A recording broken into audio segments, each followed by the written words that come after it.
محبت سے سنو یار، نسبت کی بات آئی ہے نا، کربلا میں ایک بہت لمبی عمر والے بزرگ تھے، بہت لمبی عمر والے، بہت بڑے، مسلم بن اوسجا، اور بھی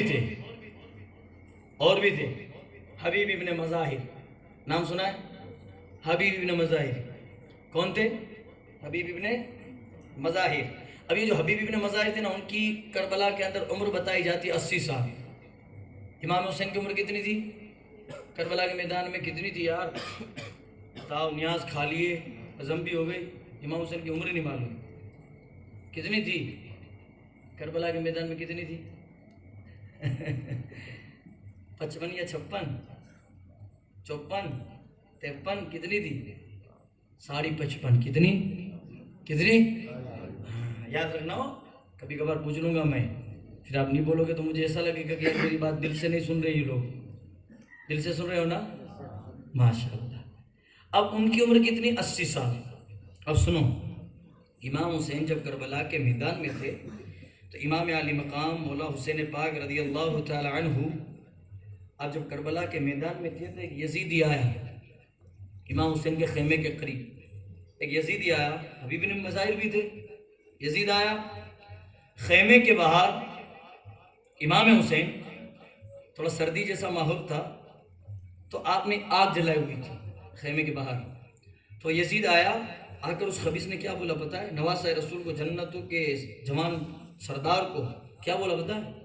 اے حسین، جہنم کی تیاری ابھی سے کر رہے ہو؟ استغفر اللہ۔ مولا حسین کو بولا جہنم میں جانے کی پریکٹس ابھی سے کر رہے ہو؟ آگ جلا کے بیٹھے ہو، بتاؤ برداشت ہو رہا ہے؟ کوئی جنتی جوانوں کے سردار کو ایسا جملہ بولے، جن کی ملکیت ہے جنت، جن کے سردار ہے یہ، جن کے سردار ہے، آپ کو پتا ہے رسول پاک صلی اللہ تعالیٰ علیہ وسلم فرماتے ہیں کہ میں نے جنت دیکھی، جہنم دیکھی، اور ایک مرتبہ جنت اور جہنم کے درمیان ڈیبیٹ ہو گئی تھی، آپ کو پتا ہے؟ ڈیبیٹ ہو گئی تھی۔ جنت کو دیکھ کر جہنم نے بولا، اے جنت، تجھ سے تو اچھی میں ہوں۔ جنت کو دیکھ کر جہنم نے کیا بولا؟ تجھ سے اچھی میں ہوں، جہنم نے بولا۔ تو جنت نے بولا، وائی کئی کو تو اچھی کیسے؟ کہ دنیا کے سب سے مالدار آدمی میرے میں۔ جہنم کہہ رہی ہے سب سے مال والے میرے میں، پاور والے میرے میں، حسن والے میرے میں، بادشاہ میرے میں، نشیڑی میرے میں، زنا خوری میرے میں، چور اچکے میرے میں، تیرے میں کون ہے؟ جنت نے رپلائی نہیں دیا ہے نا؟ جو اچھے لوگ ہوتے ہیں نا وہ رپلائی نہیں دیتے، اچھے لوگ جو ہوتے ہیں نا وہ رپلائی نہیں دیتے۔ اگر آپ کے متعلق کوئی بری بات کریں، جیسے ایک صحابی تھے، ان کے متعلق ایک بندہ بری بات بول رہا تھا تو ان کے غلام نے آ کر کہا، حضور آپ کو پتہ ہے وہ آپ کے بارے میں برائی کر رہا تھا، وہ چوراہے پہ کھڑے کھڑے کہا، ہیں ایسا؟ لے لے لے یہ تحفہ دے کیا اس کو؟ کیا بولے؟ لے یہ تحفہ دے کیا، ایک صندوق کھجور کی بھر کے دے دی، کہ لے تحفہ دے کیا؟ غلام بھی کہتا ہے عجیب آدمی یار، میرا آقا تحفہ لے کے دے آئے۔ کہ حضور یہ کائے کو کیا؟ کہ تجھے پتہ نہیں اس نے میرا بہت بڑا کام کر دیا۔ کہ کیا؟ کہ وہ میری برائی کر رہا ہے، اللہ اس کے عوض میں اس کے گناہ جتنے ہیں وہ تو بڑھ رہے ہیں، میرے گناہ وہاں ٹرانسفر ہو گئے، اس کی نیکی میرے کو آ گئی، تو میرے کو اس نے بچا لیا یار، تو تحفہ دینا تو بنتا ہے۔ تو کوئی تمہاری برائی کرے تو ریئیکشن مت کیا کرو، ٹھیک ہے؟ تو جنت نے جہنم کو ریپلائی نہیں دیا، اس کو کیا جواب دوں میں؟ اس کی اوقات کیا میں جواب دوں؟ ہے نا، لیول کا بھی کوئی دشمن ہو تو مزہ آئے۔ اب جو رچک کام سے لڑے تو کیا جواب دیں گے؟ لیول کا آنا چاہیے۔ جنت بول رہی تھی یہ میرے میں، وہ میرے میں، جنت نے جواب نہیں دیا۔ اللہ نے کہا ہے جنت جواب دے، تو مولا اس کو کیا جواب دوں؟ اب اس کو میں بتاؤں کہ صدیق میرے میں، عمر میرے میں، عثمان میرے میں، طلحہ میرے میں، جنتی میرے میں، نمازی میرے میں، حاجی میرے میں، غازی میرے میں، شہید کتنوں کے نام تو مولا؟ کہنے میں جاننا چاہتا ہوں، تو جواب دے گا مولا لمبی لسٹ ہو جائے گی۔ تو خدا کہہ رہا ہے اے جنت تو جواب دے سکتی ہے، آسان سے جواب ہے، مشکل نہیں ہے۔ کہا کیا؟ کہا جہنم تجھ سے کہہ رہی ہے کہ میرے اندر مالدار میرے میں، چوری کرنے والے میرے میں، بڑے لوگ میرے میں، بادشاہ میرے میں، پاور والے میرے میں، یہ میرے میں، وہ میرے میں۔ جنت تو جواب دو جملے میں دے کے بات ختم کر دے۔ کہا کیا؟ کہا دنیا کے سارے بڑے تیرے میں، جنت تو مچل کے گئے، جنتی جوانوں کے سردار حسن حسین میرے میں۔ یہ ہے امام حسین کہ جن کو ایک سوب کر کر جنت بھی فخر کرے، جن کو اپنے اندر لے کے جنت بھی ناز کرے، وہ امام حسین ہے، وہ امام حسن ہے۔ تو ان کے بارے میں وہ یزید بولا، کیا بولا کہ کیا جہنم میں جانے کی تیاری ابھی سے کر رہے ہو؟ غصہ تو آئے گا نا۔ تو حبیب ابن مظاہر 80 سال کے تھے، کتنے سال کے؟ 80 سال۔ جانتے ہو آپ میں سے بہت سارے لوگ ہوں گے جن کی عمر ہے 60 سال، 50 سال، 55 سال۔ مولانا صاحب کبھی کبھار دیکھتے ہیں کہ ایک حاجی صاحب نہیں آئے، ہم ان سے پوچھتے ہیں حاجی صاحب کل مسجد میں گئے کیوں نہیں دکھے؟ کہ مولانا 55 سال کی ہو گئی ہے، 60 سال کی ہو گئی ہے، اب کمر میں مشکل سے جھکتی ہے، کرسی پہ بیٹھ کے نماز پڑھتا ہوں، لیکن آج تو پاؤں میں اتنا درد تھا اس لیے گھر پہ بیٹھ کے نماز پڑھ رہا ہوں۔ 55-60 سال کی عمر میں یہ حال ہے سب کا، ہے نا؟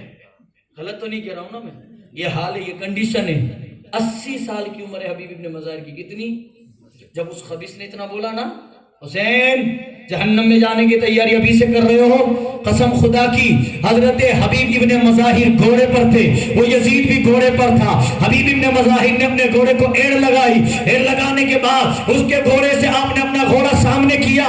اب اس یزید کو لگ رہا تھا یہ 80 سال کا بڈھا میرے سے کیا لڑے گا۔ حبیب ابن مظاہر گئے بائیں پاؤں سے، دائیں نہیں بائیں پاؤں سے آپ نے گھوڑے کے منہ پر لات ماری۔ قسم خدا کی کربلا کی تاریخ ہے، جملے پر غور، جملے پر غور۔ 80 سال کی عمر میں آپ نے بائیں پاؤں سے جب لات ماری نا، اس کا گھوڑا 2 پاؤں سے اونچا ہوا، پیچھے وہ بھی یزیدی بھی گرا، اس کا گھوڑا بھی گرا۔ یہ دیکھ کے ہم حیران ہو گئے، 80 سال کی عمر میں اتنا جلال۔ حبیب ابن مظاہر سے میں نے عالم تصور میں پوچھا، اے حبیب ہماری یہاں 55 سال 60 سال کی عمر میں مسجد تک جانا مشکل ہو جاتا ہے، 80 سال میں اتنا جلال کیسے؟ حبیب کہتے ہیں یہ حسین کی نسبت ہے، نسبت۔ میں نے کہا کیسی نسبت؟ حبیب نے سمجھایا، سر پہ نسبت کا تاج رکھتے ہیں، ہر مرض کا علاج رکھتے ہیں، سر پہ نسبت کا تاج رکھتے ہیں، ہر مرض کا علاج رکھتے ہیں، اور خوف کیا ہو ہمیں یزیدیوں سے، ہم حسینی مجاز رکھتے ہیں۔ یہ نسبت ہے۔ نسبت کیا ہے؟ میں نے پوچھا آقا غریب نواز آپ آگ سے اندر سے نکل گئے، چلو آپ کو کچھ نہیں ہوا، آپ حسین پاک کی اولاد ہے، بچہ تھوڑی آپ کے گھر کا تھا، بچے کو کیوں کچھ نہیں ہوا؟ غریب نواز نے کہا تو آگ کو دیکھ رہا ہے، ذرا یہ تو دیکھ کوکھ کس کی ہے؟ تو آگ دیکھ رہا ہے تو یہ تو دیکھ کوکھ کس کی ہے؟ تو آج کی محفل دیکھ رہا ہے تو یہ تو دیکھ بارگاہ کس کی ہے؟